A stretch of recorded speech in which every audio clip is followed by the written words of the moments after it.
Hello, Vet Vault listeners. Welcome to another Vet Vault Quickie, our bite-sized episodes made from our favorite segments from the podcast. One of the most common questions we get from young vets is how to maintain a healthy work-life balance. So we love to ask our guests about it. Our conversation with author, business executive, public speaker, podcaster, and parent Nigel Marsh was one of the most insightful discussions I've ever heard on the topic, and one that I personally still find a lot of value from. Please enjoy Nigel Marsh on what defines balance.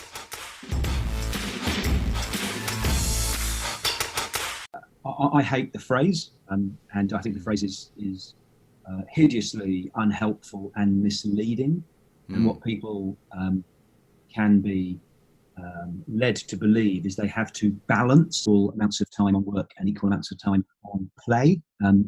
And it suggests that work is a bad thing, and if you do more of one, you do less of the other. So just the whole phrase is rubbish and problematic, but it's the one that people use. So for me, generically, it means finding a life that you find meaningful. Okay. And that then leads to a whole different conversation, because if you have work-life balance, you get into idiotic discussions about getting up early and doing yoga and drinking green smoothie and whatever else. Knock yourself out if that's what you want to do.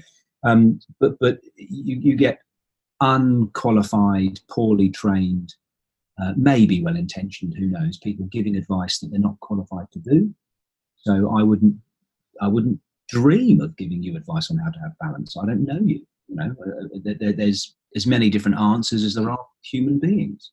But if I look at it in terms of how to construct a life that you find meaningful, there might be some suggestions for thought.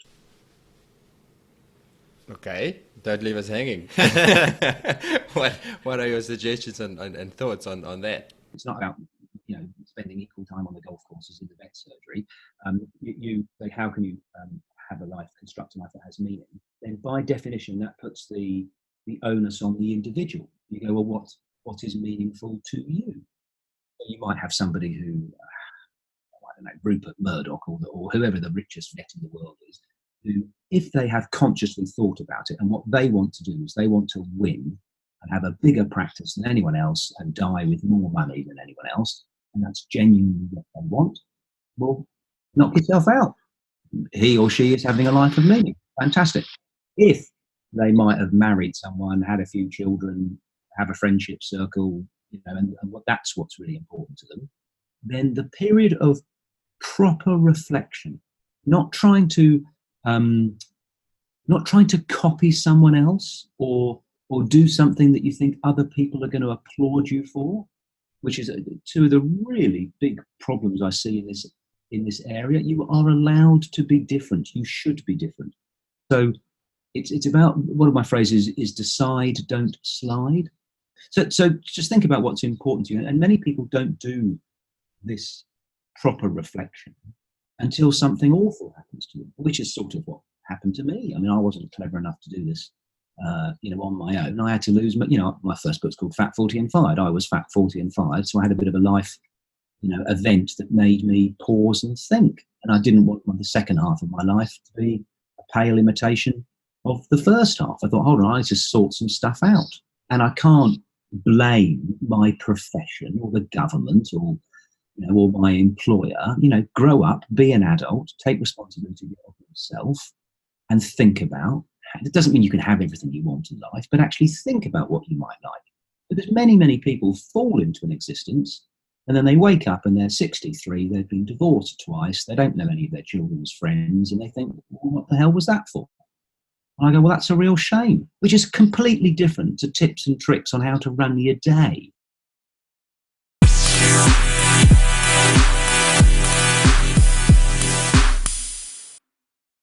The objective isn't balance.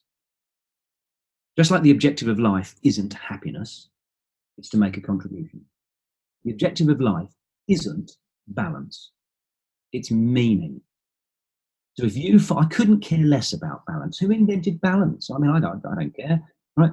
So if you find your life meaningful and you yourself said, which is really important, as long as you're not deluding yourself. So I've got no idea about your personal circumstances, but just pretend you've got a wife who feels neglected and you're never there. And you're, actually, my partner's like, I love it that you give me the space and time to do my projects. I'm like, oh, do you love the space and time for me to do my project? Sorry, Nigel, continue. Yeah, that is, so it's important that people aren't delusional and you're not harming other people. So you've done the work and you've thought about it. But if I take what you say on face value, which I do, you go, brilliant. I mean, who gives a toss about balance? Balance is irrelevant. It's only important if it's a problem. Does that make sense? So if you've got an overworked vet, her relationships are failing because she's spending 23 hours in the office, and that is a problem for her because she doesn't want to live like that. The objective isn't to get her balance, it's to get her meaning. And by getting meaning, well, then balance becomes a non-issue. Does that make sense? You go, well, for your life, meaning isn't spending 23 hours examining dogs and cats. It's looking after your mother and your children and whatever else. So therefore, you need to reorganize how your life works. Not you need to balance all the different elements. People, you need to turn the telescope around. Balance is not, it's the wrong pot of gold. Meaning is the pot of gold. I know some of the happiest people I know work the hardest, and they're genuinely happy, and I wouldn't want them to work any less hard. Other people, it's all individual, they should work less hard. They hate their job and their relationships are failing and they're miserable in that. But it's the height of arrogance to give an off-the-shelf answer to everybody. It's what works for you.